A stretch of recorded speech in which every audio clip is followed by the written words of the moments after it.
Oi, pessoal, tudo bem? Eu sou Rosana Jatobá e é com muito prazer que eu estou mediando conversas super interessantes aqui no Festival Inova Clabin em Casa.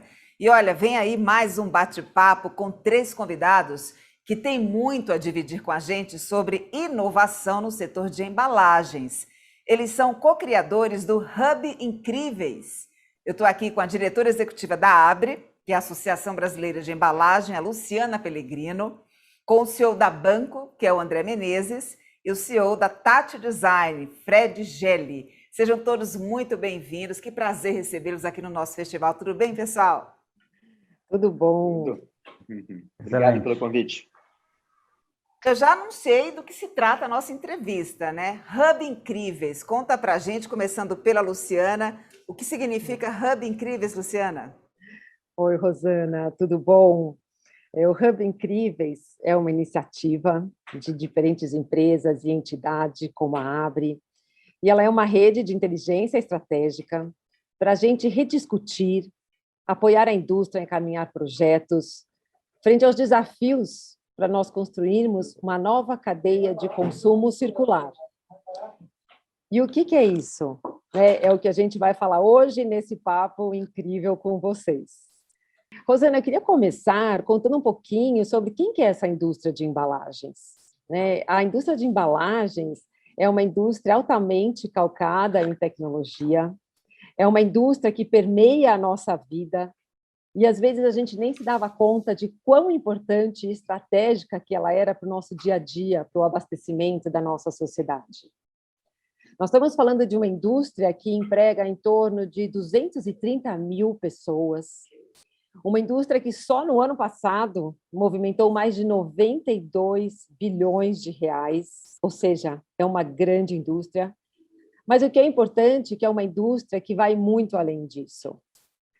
A nossa indústria, Rosana, ela é tão vasta quanto a indústria de alimentos, quanto a indústria de bebidas, de produtos de cuidados pessoais, de produtos de cosméticos, também de produtos de limpeza doméstica, farmacêuticos, porque essa indústria de embalagens que é o elo fundamental para a distribuição desses produtos para a nossa sociedade, e mais do que a distribuição, para a conexão de todas as empresas e de todas as marcas com os consumidores que elas querem atender, que elas querem alcançar, e que elas querem criar experiências diferenciadas, olhando para a sua qualidade de vida, olhando para o seu estilo de vida, para tudo aquilo que ele precisa nesse seu dia a dia. Quando a gente fala, então, de embalagem, na verdade, a gente está falando desse abastecimento das pessoas. A sua necessidade, as suas necessidades pessoais, que se refere à sua saúde, ao que se refere ao seu bem-estar, ao que se refere à sua conveniência do seu dia a dia, e a gente sabe, um dia a dia cada vez mais dinâmico, mais atribulado, um dia a dia que agora, durante essa pandemia, ele se transformou em inúmeros papéis que se somaram. E como que a gente pode tornar a vida das pessoas mais prática, mais fácil? E a indústria de embalagens está aqui para ajudar nesse desafio. E a gente tem como um pano de fundo nessa entrega a qualidade de vida das pessoas e esse bem-estar das pessoas.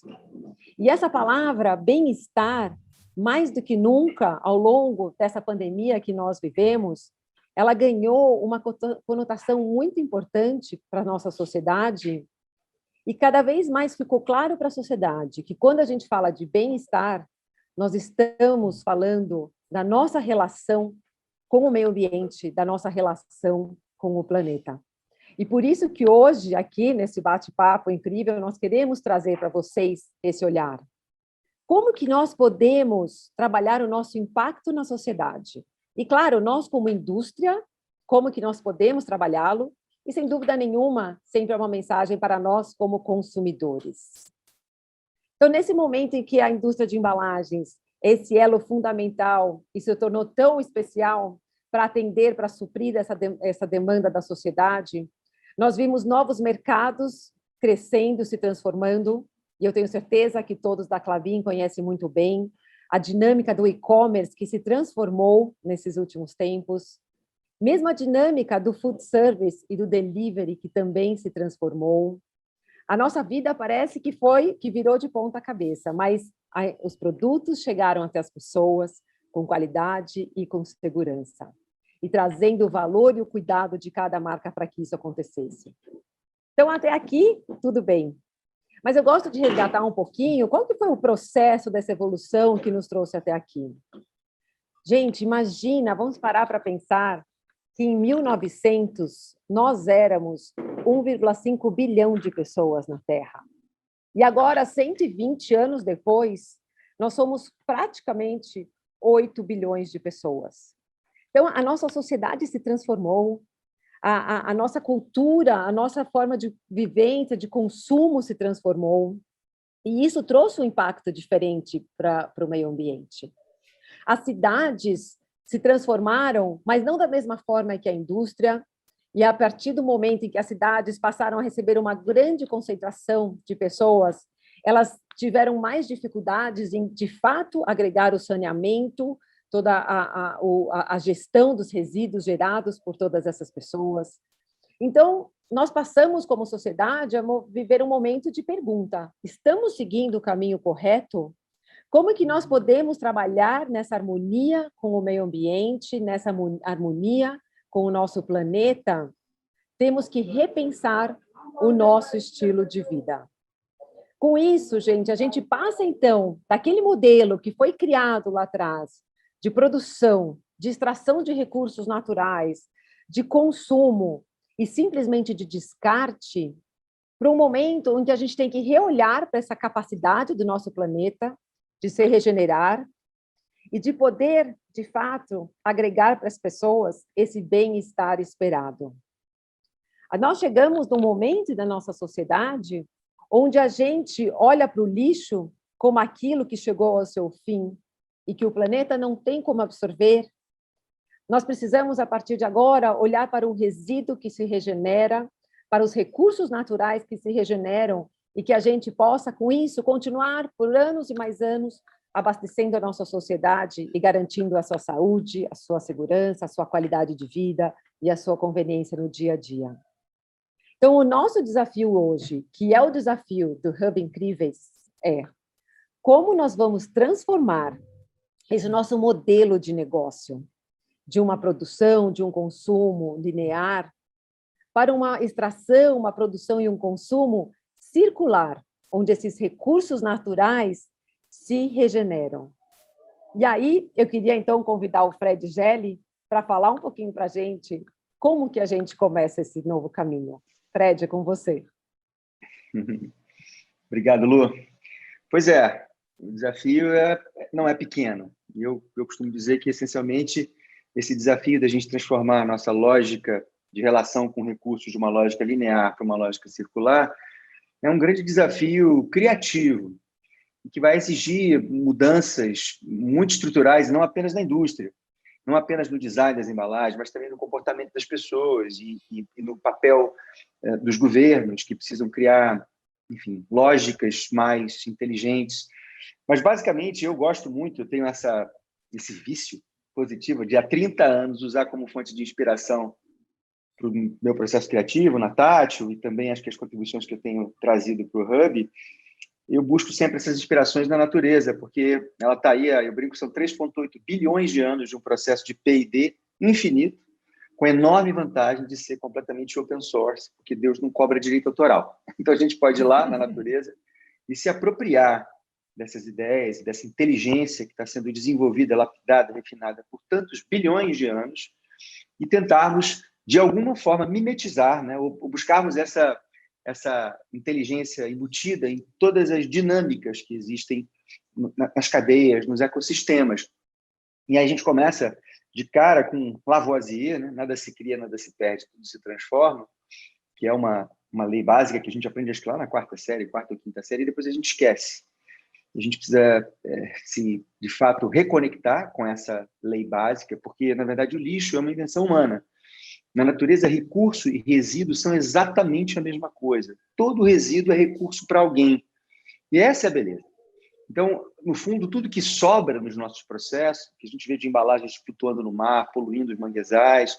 Eu, por exemplo, agora estou aqui em Búzios e fico louco andando às vezes no meio de trilhas aqui de bicicleta e vendo embalagem de biscoito no caminho. Você fala, cara, como é que as pessoas têm a coragem de acabar de comer um negócio e soltar, né? Deixar cair no chão no meio de um lugar como esse? E isso tem a ver com mudança de comportamento, com ativar um nível de consciência.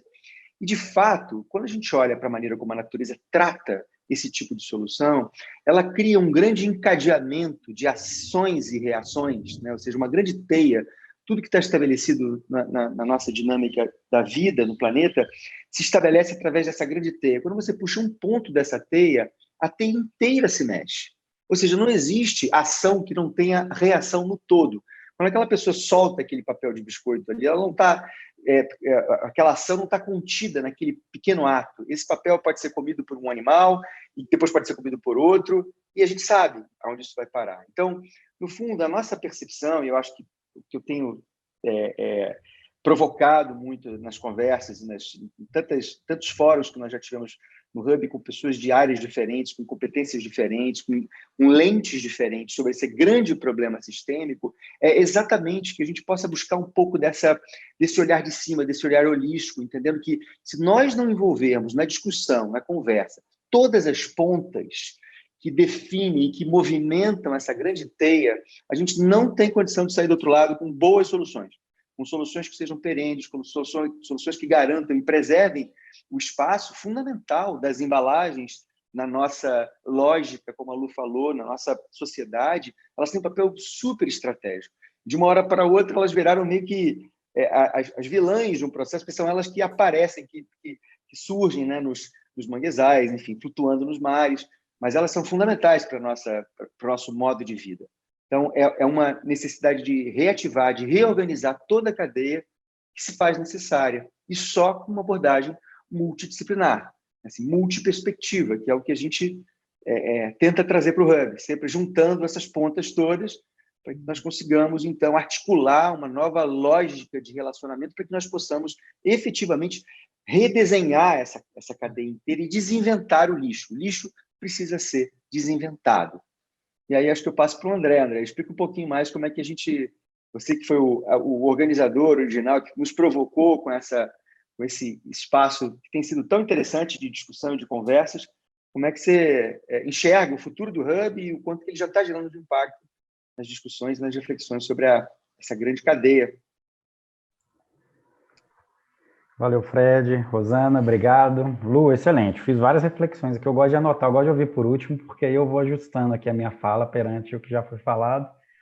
E eu acho que no resumo de tudo aí que a gente ouviu, da Lu falando com a excelente expertise de mercado, o Fred super inspirador aí, o que o Fred fala é verdade, né? Já tem várias pesquisas que mostram que você procurar pessoas e perguntar se elas querem isso, elas querem, né? É uma coisa desejada. Mas é muito complexa. Às vezes, da forma que o Fred fala, é muito simples, mas traduzir isso, que é uma rotina do dia a dia da Abre, da Tati, da Banco, minha organização, e a gente juntou essa inteligência no Hub Incríveis para poder falar sobre, que é o complexo. Então, no Hub, a gente quer criar um espaço de lugar seguro para poder falar, sim, desses tabus, de falar de algumas coisas que estão mudando, porque a gente acredita que tem alguns espaços que precisam ser ocupados para desenhar o futuro, né? Então, o Hub não é um ativo só para falar do presente, como a gente executa o que a gente já sabe, mas também de descoberta, né? Da gente criar coisas novas que vão alimentar os processos no futuro. Então, quando a gente fala de resíduo, principalmente, ele citou Lavoisier aí, né? Na natureza nada se perde, nada se cria, tudo se transforma. E na inovação a gente fala, nada se perde, nada se cria, tudo se copia. Porque a gente aprendeu a trabalhar com dados para poder usar isso a favor da sociedade. Tem uma frase que todo mundo fala sempre, e o meu ramo é impacto, né? É como é que eu inovo gerando impacto, pensando na minha inovação, podendo fazer um bem para a sociedade, não só o mal. A gente cria, eu gosto muito de falar que a gente cria o drone com o objetivo de criar uma solução, mas ele entrega o item da Amazon, mas também entrega droga na cadeia. Então, como é que a gente usa a inteligência para, ao criar inovação, a gente pensar nos problemas que ela vai gerar e já tentar mitigar no design. 70% a 80% das soluções estão na hora que você desenha a solução. Não estão depois, no fim da cadeia. E olhar para o lixo e achar que ele só está no fim da cadeia, que a gente chama de resíduo, é um erro, né? A gente tem que olhar para ele no início. Quando eu penso em fazer a embalagem, quando eu penso no design da embalagem, eu já tenho que estar pensando em como vai gerar esse resíduo. Quando a gente fala um pouquinho dessa parte de olhar para os tabus, que é uma frase que sempre me veio aqui agora, na verdade, ouvindo o Fred falar, que é que a gente tem a mania de falar que o mundo está acabando, né? Eu dou aula também na Dom Cabral, e o pessoal fala assim, eu dou uma aula que eu começo perguntando assim, quem acha que o mundo está piorando aqui, mais violento, pior, né? Que o ser humano está pior? É impressionante como a nossa sensação de sociedade é que 90% das pessoas levantam a mão achando que o mundo está piorando. Eu estou falando de pessoas gestores, né, de grandes organizações, pessoas esclarecidas, inclusive. E depois eu mostro números globais do Banco Central, históricos, e mostro como a gente está muito melhor. Mesmo que a gente aumentou de 1,5 bilhão para 8 bilhões de pessoas no mundo, a gente também melhorou da água para o vinho. Mortalidade infantil praticamente acabou. Mortalidade de mãe materna no parto, que há 50 anos atrás era altíssima, zerou, praticamente não existe. Claro que tem casos, mas é muito remoto, são pequenos territórios. Tem assassinato à mão armada, que todo mundo acha que melhorou, que piorou, a gente mata 100 vezes menos pessoas do que há 100 anos atrás, por mão armada. E olha que hoje a gente tem mais tecnologia para fazer arma, né? A gente tem câmera, tem mais um monte de coisa. Então, olhando para esse problema complexo e como resolver ele, eu tentei fazer as duas pontas aqui. O mundo ele não está acabando, né? O mundo ele está se redesenhando. E se tem uma coisa que a gente pode acabar é com a gente mesmo, né? O planeta vai continuar aí. A gente não consegue mover a Terra de lugar. A Terra vai responder. Eu acho que o Covid é até uma resposta dessa, olhando para o design, né, da natureza. Então, quando a gente fala de olhar para o impacto e como que o Hub pode trazer isso, no Hub a gente faz projetos práticos, trazemos organizações que acreditam que isso é preciso ser desenhado, né, como patrocinadores. Hoje temos como patrocinadores a Heineken, a Ambev, a Klabin. Desde o início, a Klabin está com a gente há 2 anos, né, mostra que ela acredita desde o início nesse viés. E eu acho que eu falo sempre com a Renata que é uma crença no invisível, né, porque você está patrocinando algo que quer ser construído, então você não está patrocinando no modus operandi tradicional de mercado, né? Algo que está pronto que eu vou patrocinar, e sim algo que eu vou construir. E quando a gente falava de negócios no passado, nessa construção para a economia circular, a gente falava muito que a Lu citou, né? Da extração e do crescimento, né? De como é que eu promovo a exclusividade, né? O negócio ele vem da palavra estratégia. Estratégia vem de estratégia do grego, que é general no militar, né? Então, a nossa estratégia a gente copiou das guerras que aconteceram, porque antes era o grande movimento que acontecia. E a estratégia hoje está mudando, ela está saindo da extração para a reutilização, para a circularidade, né? E ela está saindo também da exclusividade para a inclusão. Então, são duas palavras opostas, né? Que as pessoas não linkam, né? Exclusivo para inclusivo, né? Então, eu saio da exclusividade e topo sentar com o meu concorrente para resolver um problema que eu e ele geramos, talvez ruim para o planeta ou bom para o planeta fazer em conjunto. Claro que tem a parte estratégica da organização que ela precisa trabalhar no dia a dia, mas a gente pode somar isso tudo. Então, no Hub Incrível, a gente tenta fazer essa somatória de inteligências e medir o impacto potencial que a gente pode ter ao somar inteligência em acelerar processos. O nosso objetivo não é resolver o problema do resíduo amanhã. O Brasil recupera muito pouco perante outros países. Os países que recuperam mais ainda são ruins. A gente está sempre melhorando. Se a gente olhar 50 anos atrás, a gente está muito melhor. E se a gente olhar daqui a 20 anos para frente, depende muito do que a gente vai construir hoje. Então, acho que o Hub está ajudando a desenhar esse futuro de como a gente vai desenhar melhor para a gente fazer em 20 anos o que na perspectiva cética, né, de que o mercado se molda naturalmente, que eu não acredito nesse modelo, que a gente coloca intencionalidade para mudar isso com inteligência, pensando no impacto positivo, mitigando o impacto negativo, podendo falar desse impacto negativo, né, que é um tabu. Eu falar que eu gero impacto negativo é praticamente dar um tiro no meu pé. Mas o novo modelo, a nova empresa, ela fala do impacto negativo dela, né? Ela relata o impacto negativo e cria planos, programas para poder se respaldar, de construir um futuro com mais propósito, mais alinhado e se permanecer, né? E continuar. Esse é o papel do Hub Incríveis, que eu queria deixar aqui um pouquinho explicado e fazer uma chamada no final, né? Como é que você se conecta? Às vezes está muito longe, eu me conecto a isso. A gente é consumidor, né? A gente se conecta no dia a dia. Para pensar um pouquinho como você consome e tenta guardar o seu resíduo durante uma semana na sua casa, que você vai começar a entender do que eu estou falando. Muito boa dica, André, parabéns. E olha, nesse bate-papo, vocês passando a bola um para o outro, ficou muito claro que a embalagem do futuro, a embalagem inteligente, quando a gente pensa, por exemplo, 2030, 2040, é aquela que tem atributos ambientais e, ao mesmo tempo, consiga suprir as necessidades de um consumidor cada vez mais exigente e mais consciente, né? Cada vez mais responsável. Eu sei que a gente teria muito mais aspectos para desenvolver aqui na nossa conversa. Infelizmente, não temos mais tempo, mas, Julia, muito obrigada pela participação de vocês. Obrigado a você, Rosana. Obrigado. Valeu. Obrigada. É ótimo. Tchau, pessoal. Até a próxima. Até mais. Pois é, esse é o Festival Inova Clabin em Casa, inovação com propósito. Você fica aí ligado na gente, a gente volta em instantes.